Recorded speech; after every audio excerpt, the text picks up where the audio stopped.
క్రీస్తునాథుని యందు మిక్కిలిగా ప్రేమింపబడుతున్నటువంటి క్రైస్తవ విశ్వాసులారా, ఈ దైవార్చన కార్యక్రమము ద్వారా, దివ్యవాణి టీవీ ఛానల్ ద్వారా క్రైస్తవ విశ్వాసులందరినీ కూడా దివ్య పూజా గ్రంథములోని పూజా విధానాన్ని కొన్ని విభాగాలుగా వివరించడం జరుగుతున్నది. కనుక అందరినీ ప్రత్యేక విధంగా ఈ యొక్క కార్యక్రమాలను వీక్షించవలసిందిగా దివ్యవాణి తరపున కోరుతూ ఉన్నాం.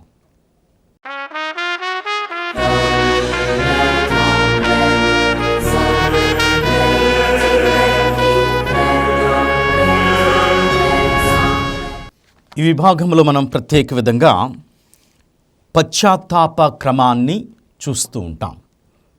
మనం చెప్తూ ఉన్నాం కొన్ని విభాగాల్లో కూడా పశ్చాత్తాప క్రమము ఇక్కడ రోమియ క్రమములో అనగా దివ్య పూజా గ్రంథపు సాధారణ నియమావళి అనేటటువంటి ఈ యొక్క దివ్య పూజా గ్రంథాన్ని తీసుకున్న తర్వాత అక్కడ పశ్చాత్తాప మార్గం క్రమాన్ని చక్కగా మనం చూస్తూ ఉంటాం. దివ్య బలి పూజలో వెంటనే పితా పుత్ర పవిత్రాత్మ నామమున అని కొంచెం ఆ దివ్య బలి పూజకు ఉపోద్ఘాతాన్ని పరిచయ పలుకులు పలికిన తరువాత గురువు వెంటనే అందరినీ కూడా పశ్చాత్తాప హృదయాన్ని కలిగి ఉండాలని ఆ యాజకుడు విశ్వాసులను తన పాపములను ఒప్పుకునేటట్లుగా ఆహ్వానిస్తూ ఉంటాడు. దీని తర్వాత కొద్దిసేపు మౌనంగా అందరం కూడా తలలు ఉంచుకుని మనకున్నటువంటి పాపపు స్థితిని గమనించుకుని దివ్యబలి పూజకు యోగ్యమైనటువంటి రీతిలో పాల్పంచుకునే విధంగా ఉండటానికి ఇంతకుముందు ఉపోద్ఘాతంలో చూసి ఉన్నాం. పాప సంకీర్తనలో చేసేటటువంటి పశ్చాత్తాపము, పాప మన్నింపులు, అలాగే దివ్యబలి పూజలో చేసేటటువంటి దానికి చాలా తారతమ్యం ఉంటుంది. అంతేగాని దివ్యబలి పూజలో నేను పశ్చాత్తాప క్రమంలో పాల్పంచుకున్నాను, ఇంకా నేను పాప సంకీర్తనంకి వెళ్ళకూడదు అని అనుకుంటే పొరపాటు. ఇవన్నీ కూడా మనలను తయారు చేసి దేవా నేను పాపిని, నా పాపములను ఒప్పుకొనుచున్నాను మన్నించు అని మనిషి వ్యక్తిగతముగా తన పాపములను ఒప్పుకుంటూ ఈ శ్రేష్టమైనటువంటి ఆ పరమ రహస్యాలను కొనియాడేటటువంటి సమయంలో మనం యోగ్యతను ఎంచుకుని ఇది నా తప్పు, ఇది నా గొప్ప తప్పు అని మనందరం కూడా దేవుని ఎదుట మోకరిల్లి దేవుని దయ గురించి ప్రార్థన చేస్తూ ఉంటాం. అందుకనే ఈ యొక్క మొదటి ఆ ఉపోద్ఘాతంలో గురువు అందరినీ కూడా ఆహ్వానం చేసి తర్వాత పశ్చాత్తాప క్రియకు అందరినీ కూడా ఆయన ఆహ్వానిస్తూ ఉంటారు. మనం ఈ యొక్క దివ్య పూజా గ్రంథాన్ని కూడా, ఎందుకంటే మనం దీన్ని వివరించడం జరుగుతూ ఉంది. ఇందులో మనం గురువు చెప్తూ ఉంటాడు కదా, సహోదరీ సహోదరులారా, పవిత్రమైన ఈ పరమరహస్యములను కొనియాడ యోగ్యులమగుటకు మన పాపములను ఒప్పుకుందుము. అప్పుడు కొద్ది క్షణాలు అందరూ మౌనం ఊహించి అందరూ కలిసి తర్వాత మనం ఆ యొక్క దివ్య పూజా గ్రంథంలో ఉన్నటువంటి 3 విభాగాలు ఉంటాయి. ఈ పశ్చాత్తాప క్రియకు సంబంధించినటువంటి 3 విభాగాలు ఉంటూ ఉంటాయి. అందులో మొదటి ఎక్కువగా ఉపయోగిస్తూ ఉంటారు, అలాగే 3వది ఎక్కువగా ఉపయోగిస్తూ ఉంటారు, 2వది చాలా తక్కువ మంది ఉపయోగిస్తూ ఉంటారు. ఇవన్నీ కూడా పశ్చాత్తాప క్రియ దివ్య పూజా గ్రంథంలో ఉన్నటువంటివి. అవి మనం ఈ యొక్క విషయాలను ధ్యానం చేస్తూ ఉన్నాం విభాగంలో. అయితే మొదటి పశ్చాత్తాప ప్రార్థన రూపం, దాన్ని మనం ఏం చెప్తూ ఉంటాము అంటే సర్వశక్తి గల సర్వేశ్వరుని చెంతను అని గురువు ఎప్పుడైతే ఆహ్వానిస్తూ ఉంటాడో మనం యథావిధిగా దివ్యబలి పూజలో పాల్పంచుకునేటటువంటి మనందరికీ కూడా తెలుసు. అప్పుడు మనం కూడా సహోదరీ సహోదరులారా, మీ చెంతను నా పాపములను ఒప్పుకొనుచున్నాను, ఏలైనా తలంపు చేతను, వాక్కు చేతను, క్రియల చేతను, అశ్రద్ధ చేతను బహు పాపములు చేసి తిని అని అక్కడ మనం ఈ దివ్య పూజా గ్రంథంలో చూస్తే వీటిని ఎర్ర అక్షరాలతో అని అక్కడ మనం చూస్తూ ఉంటాం.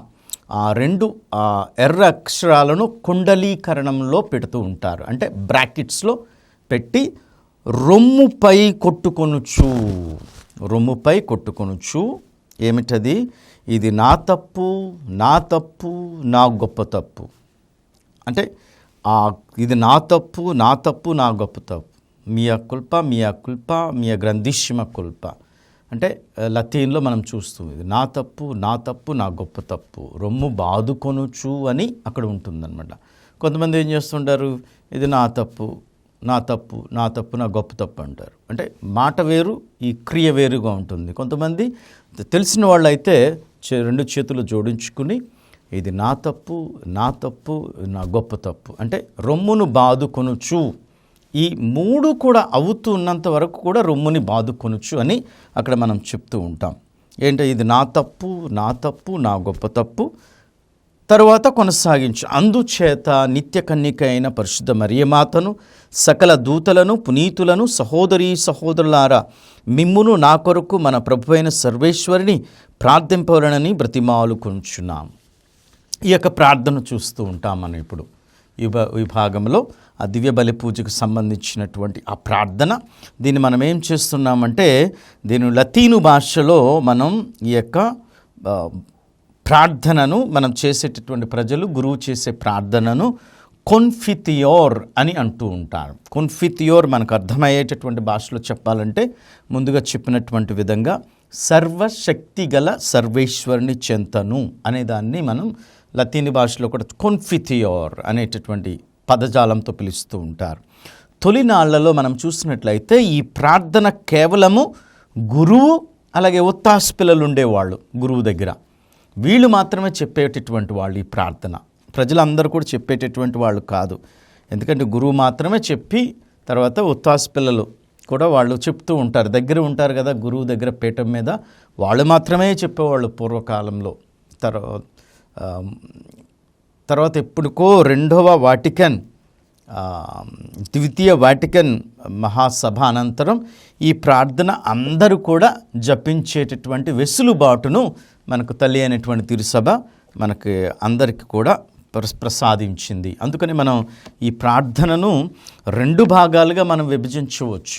రెండు భాగాలుగా ఏ ప్రార్థన? కొన్ఫితియోర్ అంటే పశ్చాత్తాప క్రియ అనేటటువంటి దివ్య బలి పూజలో ఆరంభంలో ఈ గురువు 3 రకాలు ఉంటాయి పశ్చాత్తాప క్రియలో.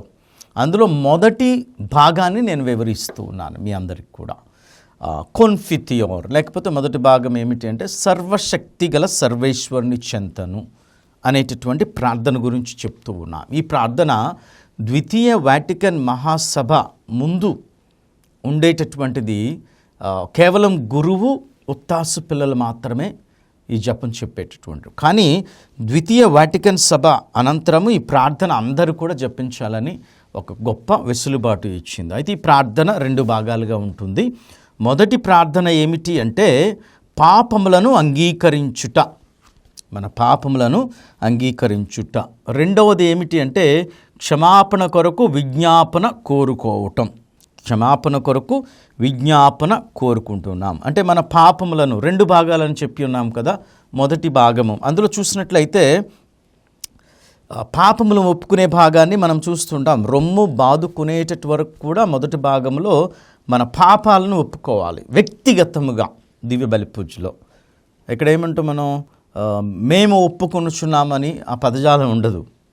మేము ఒప్పుకొనుచుని కాదు, అవన్నీ లేవు. దేవుని ఎదుట నీవు వ్యక్తిగతంగా దివ్య బలి పూజలో ఆ పవిత్ర పరమరహస్యాల్ని ప్రార్థన చేసి జరుపుకుని పాల్పంచుకునేటటువంటి సందర్భానికి ముందు నీవు వ్యక్తిగతంగా నేను నా తప్పు, ఇది నా తప్పు నా గొప్ప తప్పు అని ఆ పాపములను అంగీకరించేటటువంటి మొదటి భాగాన్ని మనం చూస్తూ ఉన్నాం. అందుకనే నా పాపములను ఒప్పుకొనుచున్నాను, ఎలైనా తలంపు చేతను వాక్కు చేతను క్రియల చేతను. ఇక త్రికోణంలో మనం చూడాలి దీన్ని. ఏమిటది? నా అంటే నేను ఆ త్రికోణం మధ్యలో పెట్టి 3 విషయాలను తలంచుకోవాలి. నేను తలంపు చేతను వాక్కు చేతను క్రియల చేతను. చూడండి, ఆలోచన మాట చేతులు ఇవన్నీ కూడా త్రికోణంలో మనం ఆలోచన చేస్తే నీవు వ్యక్తిగతముగా ఏ పాపం చేశావు అనేటటువంటి ఆలోచన ఆత్మవంచన చేసుకోవటం మొదటి భాగం మనం చూస్తూ ఉన్నాం. రెండవ భాగంలో క్షమాపణ కొరకు విజ్ఞాపన కోరుకోవాలి. అందుకని మనం చూసినాం, అందుచేత నిత్య కన్యకైన పరిశుద్ధ మరియమాతను సకల దూతలను పునీతులను సహోదరీ సహోదరులారా మిమ్మును నా కొరకు మన ప్రభువైన సర్వేశ్వరిని ప్రార్థింపవలనని బ్రతిమాలుకొనుచున్నాను. ఎంత గొప్పగా ఉందో చూడండి ఈ ప్రార్థన. అంటే ఆ క్షమాపణ కొరకు ఆ వ్యక్తి అనేకమైనటువంటి పాపాలతో నిండినటువంటి వ్యక్తి ఒక క్షమాపణ కొరకు విజ్ఞాపన కోరుకుంటూ ఉన్నాడు. మనం అందుచే నిత్య కన్యక మరియమాత పరిశుద్ధ మాత సకల దూతలు పునీతులు అందరూ పునీతులు మనతో ఉండి జీవించినటువంటి వాళ్ళు చనిపోయిన తర్వాత తిరుసభ వాళ్ళని పునీతులుగా ప్రకటన చేసిన తర్వాత వాళ్ళు దేవుని సన్నిధిలో ఉంటున్నారు కదా.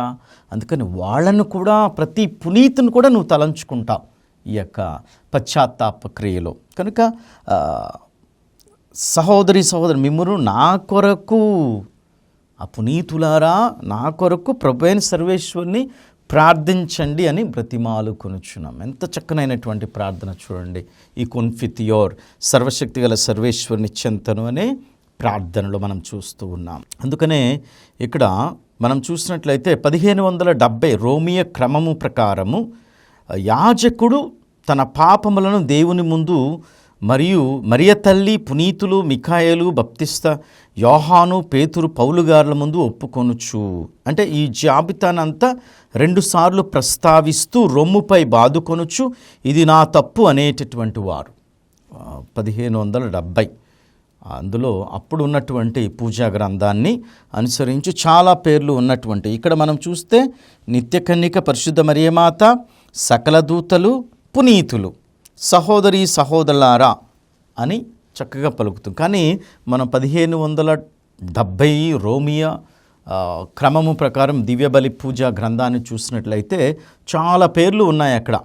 అక్కడ యాజకుడు చెప్తూ ఉంటాడు కదా, యాజకుడు తన పాపములను దేవుని ముందు మరీ తల్లి పునీత మిఖాయేలు బప్తిస్త యోహాను పేతురు పౌలు గారుల ముందు ఒప్పుకొనుచు.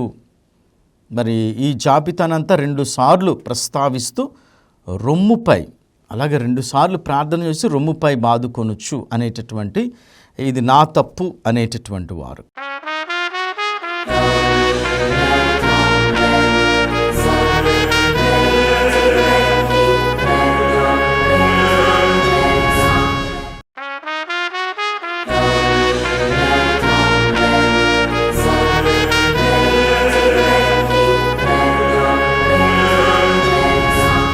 కానీ ప్రస్తుత రోమియా క్రమము చూస్తూ ఉన్నాం. అంటే ఇప్పుడు మనకు అనుసరించేటటువంటి ఈ రోమియా క్రమము మనం చూస్తూ ఉంటాం. అంటే కొంతమంది క్రైస్తవ విశ్వాసులు గురువులకి కన్యాస్త్రీలకి ఎక్కువ తెలుస్తూ ఉంటుంది. ఏంటంటే దివ్య పూజా గ్రంథము రోమియా క్రమము 2వ వాటికన్ మహాసభ ఆదేశానుసారముగా పునర్వీకరింపబడినది. అందుకనే 6వ పౌలు జగద్గురువుచే ఇది ప్రకటించబడినటువంటిది. అలాగే మరలా 2వ అంటే పునీత 2వ జాన్ పౌలు జగద్గురువు నిర్దేశం ప్రకారం కూడా ఇది పునఃపరిశీలింపబడినటువంటిది. 3వ అధికారిక ముద్రణ అని 2012లో మనందరికీ కూడా ఈ యొక్క కొన్ని అంశాలు చేర్చడం జరుగుతూ ఉంది. ఇక్కడ చూస్తే మనం చూస్తూ ఉంటాం 2వ వాటికన్ మహాసభ అనంతరము కూడా ఈ ఆదేశానుసారంగా తయారు చేయబడినటువంటిదే ఈ దివ్యబలి పుస్తకము, దివ్యబలి పూజ గ్రంథము. అందులో మనం చూస్తూ ఉన్నాం అప్పుడు 6వ పౌలు జగద్గురువులు గారిచే ప్రకటింపబడినటువంటిది, ప్రమోల్గేటెడ్ అండ్ ఇంప్లిమెంటెడ్ అని పిలుస్తూ ఉంటాం. తర్వాత మరలా ఈ 2వ జాన్ పౌల్ జగద్గురువులు నిర్దేశం ప్రకారం కూడా పునఃపరిశీలింపబడినటువంటిది. అంటే కొన్ని మార్పులు చేర్పులు ఇవన్నీ కూడా చేయటం జరుగుతూ ఉంది కూడా. రివైజ్డ్ అనేటటువంటి విధంగా మనం చూస్తూ ఉంటాం ప్రియమైనటువంటి విశ్వాసులారా. అందుకనే ఈ యొక్క ప్రార్థనలో మనం చూసినట్లయితే ప్రస్తుత రోమియా దివ్య పూజా గ్రంథాన్ని మనం చూస్తే ఈ జాబితాను మనకి ఏం చేస్తుంది, 1570వ సంవత్సరంలో మనకి మరి తల్లి పునీత మిఖాయేలు, బప్తిస్మ యోహాను, పేతురు, పౌళ్ళు, వీళ్ళందరి జాబితానంతా కూడా ఉండేటటువంటిది. కానీ ఇప్పుడు మనం చూసినట్లయితే ఈ జాబితాను దేవుని దూతలకు అలాగే మరియమాతకు పునీతులకు పరిమితం చేసింది. ఇక్కడ చూస్తున్నాం కదా, దేవుని సకల దూతలకు మొట్టమొదటిగా నిత్య కన్యక అయిన పరిశుద్ధ మరియమాతను, సకల దూతలను, అలాగే పునీతులను అనేటటువంటి మాత్రమే పెట్టింది. చక్కగా వాటిని పొందుపరిచి మనకి ఇది నా తప్పు అని 3 సార్లు చెప్పినప్పుడు ఛాతిని 3 సార్లు మరి అక్కడ మనం చూస్తూ ఉంటాం. అంటే ఆ సంఖ్య ఉందా, 3 సార్లు మనం బాదుకోవాలనేటటువంటిది సంఖ్య కాదు కానివ్వండి. ఇది నా తప్పు, నా తప్పు, నా గొప్ప తప్పు. ఈ ప్రార్థన అయ్యే వరకు కూడా రొమ్మును కొట్టుకొనొచ్చు అని ఉంటుందన్నమాట. మనం అందుకనే మనం చూస్తూ ఉంటాం. అందరూ కూడా మరి ఒక్కొక్కసారి మనం తలలో ఉంచుకుంటూ ఉంటాం. మరి తల్లి స్మరణ చేసినప్పుడు, మరి మాత నామ ఉచ్చారణ చేసినప్పుడు కొన్ని సమయంలో కొన్ని చోట్ల పరిశుద్ధ మనం అపోస్తుల విశ్వాస సంగ్రహంలో మనం చూసినట్లయితే అందులో కూడా నైషియన్ క్రీడ్లో కానివ్వండి, అపోస్తుల యొక్క విశ్వాస సంగ్రహంలో మనం చూస్తే అక్కడ పరిశుద్ధాత్మ మరి ప్రభావం వల్ల మరి తల్లి గర్భం ధరించినప్పుడు కూడా మనం ఈ విధంగా మా శిరస్సులను ఉంచుతూ ఉంటాం. కొన్ని అక్కడక్కడ దివ్యబలి పూజలు ఇవన్నీ చేస్తూ ఉన్నాం. ఎందుకంటే అంత ప్రేషితమైనటువంటి ఒక గొప్ప రక్షణ కార్యాలు ఇవన్నీ కూడా. అందుకనే ఆ ఈ దివ్య పూజా గ్రంథంలో చక్కగా వాళ్ళందరూ కూడా ఈ తయారు చేసినటువంటి ఈ దైవార్చన నిపుణులు అలాగే వేదాంత నిపుణులు అందరూ కూడా ఇది సమకూర్చినప్పుడు కూడా ఈ రూబ్రిక్స్ అంటాం మనం, ఎర్ర అక్షరాలతో రాయబడినటువంటి ఈ రూబ్రిక్స్ నియమాలు కఠినంగా పాటించేటటువంటి విధంగా ఉంటాయి. అందుకని మనం చూస్తున్నాం, ఏ తప్పులు చేసినా ఒక్కొక్కసారి బిషప్ గారు తిడుతూ ఉంటారు గురువులను కూడా. అలాగే మీరు తప్పు చేసినప్పుడు గురువులు తిడుతూ ఉంటారు పూజలో. ఈ విధంగా ఎందుకు అంటే ఈ మన తిరుసభ అటువంటి నియమాలను ఇచ్చింది, అటువంటి హెచ్చరికలు. ఇగో ఇక్కడ తప్పు చేస్తావేమో జాగ్రత్త, అలాగే నువ్వు చేయవలసినటువంటి పని ఇక్కడ అని ఈ ఎర్ర అక్షరాలను రూబ్రిక్స్ని కొండలికరములో అంటే ఆ బ్రాకెట్స్లో పెట్టినటువంటి విధానాన్ని మనం చూస్తూ ఉంటాం. ప్రియమైనటువంటి విశ్వాసులారా, ఇప్పుడు నేను చెప్పినటువంటి అన్ని విషయాలు కూడా మనం ఈ రోమియా క్రమము అంటే మనం ఈ దివ్య పూజ సాధారణ నియమావళి general instructions of the Roman మిస్సల్లో మనం 275 నంబర్లో మనం ఈ యొక్క అంశాన్ని కొన్ఫితియోర్ అనేటటువంటి సర్వశక్తి గల సర్వేశ్వరుని చెంతను అనేటటువంటి అంశాన్ని ఇక్కడ మనకి చక్కగా వివరిస్తూ ఉంది. మరి రెండవది మనం చూస్తే ఇక్కడ ముఖ్యమైనటువంటి అంశం ఏమిటి? ప్రార్థనలో, పశ్చాత్తాప క్రియలో, ప్రార్థనలో ముఖ్యమైనటువంటి అంశం ఏమిటి అంటే ఇక్కడ మనం ఈ ప్రార్థన జపించేటటువంటి సమయంలో మనకేం గుర్తు వస్తుందంటే ముఖ్యంగా నేను ఇందాక చెప్పుకున్నటువంటి విధంగా ఒక త్రికోణంలో నేను అనేటటువంటి ఒక వ్యక్తిలాగా ఒక మనిషి అంటే దివ్య బలి పూజల్లో నేను దేవుని చెంత ఉన్నప్పుడు తలంపులు చేత, వాక్కు చేత, క్రియల చేత నేను చేసినటువంటి పాపాలను దేవుడు ఒక న్యాయమూర్తి అంటే శిక్షించేటటువంటి వాడు కాదు. దేవుని చెంతకు నేను వెళుతూ ఉన్నాను కదా, దేవుని దగ్గరికి నేను వెళుతున్నాను కదా దివ్య బలి పూజలో అనేటటువంటి ఆ యొక్క దృక్పథముతో ఏం చెప్తున్నాడంటే ఈ ప్రార్థన జపించేటటువంటి సమయంలో నేను నా పాపములను ఒప్పుకొనుచున్నాను అని అంటూ ఉంటాడు. అంతేగాని మేము ఒప్పుకొనుచున్నామని ఉండడు. నేను అనేటటువంటి అంటే మనందరం వ్యక్తిగతంగా ఇప్పుడు మనం ఒక కోర్టులోకి వెళ్ళారనుకోండి, ఒక కోర్ట్ చూస్తూ ఉంటే ఇటీవల నేను కూడా ఈ కొన్ని మ్యూట్ కోర్ట్ కొన్ని ప్రాక్టీస్ చేస్తూ ఉన్నప్పుడు ఈ ఎల్ఎల్బి చదువుకున్నటువంటి ఈ తరుణంలో చూస్తూ ఉంటాం. అక్కడ అలాగే కొన్ని డిస్ట్రిక్ట్ కోర్టులకు వెళ్ళినప్పుడు కూడా ఒక నిరపరాధులు తర్వాత ముద్దాయిలు వీళ్ళందరినీ కూడా జడ్జి గారు న్యాయ తీర్పరి న్యాయమూర్తి పిలుస్తూ ఉంటారు. అలాగే ఈ ప్రాసిక్యూట్ చేసేటటువంటి వాళ్ళు అంటే ఒక క్రియను విశ్లేషణంగా పరిశీలించేటటువంటి వీళ్ళందరూ కూడా మనం చూస్తూ ఉంటాం. న్యాయవాదులు వీళ్ళందరూ కూడా మాట్లాడుతూ ఉంటారు. అప్పుడు న్యాయమూర్తి అడుగుతూ ఉంటాడు. ఈ న్యాయాన్ని వాదించేటటువంటి వాళ్ళందరినీ కూడా పిలిచి, నీవు ఈ తప్పు చేసావా అంటే చేయలేదంటారు చాలామంది కూడా అక్కడ. ఎందుకంటే న్యాయవాదులు ఉన్నాడు నా తరపున, లాయర్ ఉన్నాడు నా తరపున, ఆయన వాదిస్తూ ఉంటాడు. అనేక విధాలుగా ఉంటూ ఉంటాయి కదా. అప్పుడు నిజంగా నేను తప్పు చేశాను, న్యాయమూర్తి, మై లార్డ్, నేను తప్పు చేశాను, నేను ఒప్పుకుంటున్నానని ధైర్యంగా అనేటటువంటి వాళ్ళు చాలా తక్కువ మంది కోర్టులో చూసినట్లయితే. ఏ చిన్న తప్పు చేసినా దాన్ని ఏదో సెక్షన్లో పెట్టుకుని మనం చూస్తూ ఉంటాం. మనందరికీ అనుభూతే ఏ విధంగా జరుగుతూ ఉంటాయి ఈ రోజుల్లో.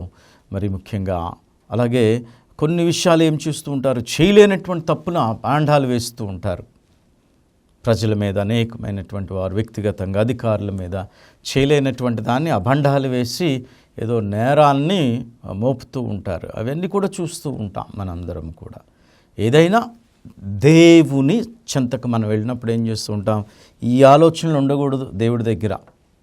నాకు మా ఫాదర్ ఉన్నారు, నాకు డబ్బు ఉంది, నాకు ఆస్తి ఉంది, ఐశ్వర్యం ఉంది, ఇన్ని డబ్బులు ఉన్నాయి బ్యాంకులో అంటే దేవుడు ఆ బ్యాంకులో ఉన్న డబ్బులు చూడు, నీ పదవి చూడు, నీ ఆస్తిని చూడడు, నీ ఐశ్వర్యాన్ని చూడడు, నీ అందాన్ని చూడడు, నీ సౌందర్యాన్ని చూడడు.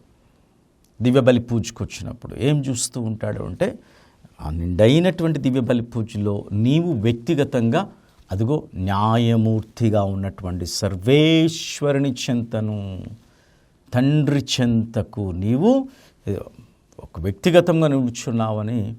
ఒకవేళ పాపము చేస్తే, పొరపాట్లు చేస్తే ఈ పూజ అయిన తర్వాత ఒప్పుకొని, లేక పూజకు ముందు మంచి పాప సంకీర్తనం చేసి అక్కడ గురువు ఇచ్చేటటువంటి ఆ పాప మన్నింపుని స్వీకరించి మరలా దేవాలయానికి వచ్చి ఈ యొక్క అంటే ఇక్కడ మనం ఏంటి మంచి సిద్ధపాటు అంటే, అక్కడ పాప సంకీర్తనం చేశాను కదా ఫాదర్, మళ్ళీ నేను ఇక్కడ ఎందుకు ఈ పశ్చాత్తాప క్రియలో పాల్పంచుకోవాలి, ఈ పశ్చాత్తాప క్రియ తర్వాత నేను రావచ్చు కదా అని అనుకుంటూ ఉంటాం ఒక్కొక్కసారి. కానీ ఇక్కడ ఏమిటి అంటే, ఆ పాప సంకీర్తనం చేసినా మరలా నీ ఆలోచనతో, ఎన్ని ఆలోచనలు చేస్తుంటాం మనిషి క్షణం, ఒక నిమిషానికి, ఒక సెకండ్కి, ఒక గంటకు ఆలోచన. అందుకనే తలంపుల చేతను, వాక్కు చేతను, క్రియల చేతను ఒకవేళ అవన్నీ ఉన్నట్లయితే మనం సిద్ధపాటు లేక ఆయుత్తము మనలను పాస్కా పరమ రహస్యములను పవిత్రంగా పాల్గొనేటట్లు చేస్తూ ఉంది. అంటే ఒక సిద్ధపాటు, ఇది ఒక ఆయుత్తము. అంటే సిద్ధపాటు ఆయుత్తము అనేక విధాలుగా పరిశుద్ధముగా దాన్ని మనం జరుపుకునేటటువంటి విధంగా ఉపయోగపడుతుంది. కాబట్టి అందుకనే ఇక్కడ మనం చూస్తూ ఉన్నాం, నేను అనే పదం వ్యక్తిగతానికి సంబంధించినటువంటిది. ఎవరు కూడా ప్రక్కవారి పాపములను ఒప్పుకొనలేరు కదా. మనం పక్కవారి పాపలను నీ తరపున నువ్వు ఒప్పుకోవు కదా, వ్యక్తిగతంగానే మనం పాల్పంచుకుంటాం కదా. అందుకనే నేను నా తప్పును ఒప్పుకొనుచున్నాను. అప్పుడు మన అంతరాత్మను ఆలకిస్తూ తాను చేసిన పాపములు మరియు చేయలేని మంచి పనులకు సైతం కూడా, అంటే మంచి పనులు చేయలేకపోయినటువంటి విషయంలో, తప్పించుకున్నటువంటి విషయాల్లో కూడా మనం జ్ఞాపకం చేసుకోవాలి. అందుకనే పశ్చాత్తాపం మనం పడతాడు మరి ఆలోచన చేసుకుని పశ్చాత్తాపంతో దేవుని చెంతకు. అందుకనే మనం మేమకు బదులుగా ఏం చేయాలంటే, నేను నా పాపములను ఒప్పుకొనుచున్నాను అని ప్రార్థన చేస్తూ ఉంటాడు. కనుక ఈరోజు మనం ఈ విభాగంలో ఇంకా లోతుగా ఉంటాయి కొన్ని విషయాలు, కాకపోతే మనం సమయం ఇచ్చినటువంటి విభాగంలోనే చెప్పాలి. కాబట్టి ఈ పశ్చాత్తాప క్రియంలో ఆ దివ్య పూజా గ్రంథంలో మనం చూసినటువంటి విధంగా మొదటి ఫార్ములా అంటే మొదటి రూపాన్ని, మొదటి విధానాన్ని మనం ఈరోజు ఈ విభాగంలో చూస్తూ ఉంటాం. ఈ విభాగం తర్వాత మరలా గురువు ఏం చేస్తూ ఉంటాడు అంటే, సర్వశక్తి గల సర్వేశ్వరుడు మనకు దయచూపి మన పాపములను మన్నించి మన నిత్య జీవమునకు చేర్చునుగాక. అందుకనే ఇప్పుడు మనకు భారతీయ కథోలిక పీఠాధిపతుల సమైక్య, దాన్ని CCBI అంటూ ఉంటారు. ఇవన్నీ కూడా కొన్ని విధానాలను మనకి, ఈ డూస్ అండ్ డోంట్స్ అంటే ఏమి చేయాలి ఏమి చేయకూడదు దివ్యబలి పూజలో అనేటటువంటి ఈ యొక్క గ్రంథాన్ని గురించి CCBI అంటే భారతీయ కథోలిక పీఠాధిపతుల సమైక్య వాళ్ళు ఆ లిటర్జీ కమిషన్ నేషనల్ నుంచి, అంటే మన భారతదేశానికి సంబంధించినటువంటి దైవార్చన శాఖ కొన్ని 2016లో ఒక పుస్తకం ముద్రణ చేసింది. Do's and don'ts are the liturgical guidelines directives for the celebration of the liturgy. అంటే ఏ విధంగా దివ్యబలి పూజను చేయాలి, కార్యక్రమాలు కొన్ని అన్ని అంశాలలో చూస్తే ఇక్కడ ఎక్కువ శాతం గురువులకు మేము తెలుసుకోవాలి. చాలామంది గురువులకి అవగాహన ఉంది. ఇంకా కొంతమంది ఏం చేస్తుంటారంటే పాత కాలం లాగానే ఈ సర్వశక్తుల సర్వేశ్వరుడు మనకు దయచూపి మన పాపములను మన్నించి మన నిత్య జీవితం చేర్చునుగా కానీ ఉంటుంది. They are not blessing here. మనం ప్రజల్ని కానీ అలా పాప మన్నింపుని ఏమి ఇవ్వటం లేదు కాదు. అందుకనే ఈ CCBI directives for the celebration of the లిటర్జీలో 2016 నుంచి కూడా గురువు 2 చేతులను జోడించుకునే ఇది చెప్తూ ఉంటాడు. సర్వశక్తి గల సర్వేశ్వరుడు మనకు దయచూపి పాప మన్నింపును ప్రకటిస్తూ ఉంటాడు ప్రజలందరికీ కూడా. యాజకుడు పాప మన్నింపును ప్రకటన చేస్తూ ఉంటాడు. ఇక్కడేమీ చేతులు చాచి అనేటటువంటి రూబ్రిక్స్లో కూడా ఉండదు. కాబట్టి ఆ తర్వాత ఆ పాప మన్నింపును ప్రకటన చేసిన తర్వాత మనం ఆ ప్రభు ఆదాయ చూపము, క్రీస్తు ఆదాయ చూపము, ప్రభు ఆదాయ చూపమని ఒకవేళ ఉత్సవం అయితే గ్లోరియా పాడుకుంటూ ఉంటాం, ఉత్సవం లేకపోతే మనం ప్రార్థించుదుము అని ఆ సంఘ ప్రార్థనలోనికి వెళ్ళిపోతూ ఉంటాడు. కనుక ఈ భాగాన్ని వీక్షించినట్టు మిమ్మల్ని దేవుడు ఆశీర్వదించాలని తరువాత భాగంలో కొనసాగించుకుందాం.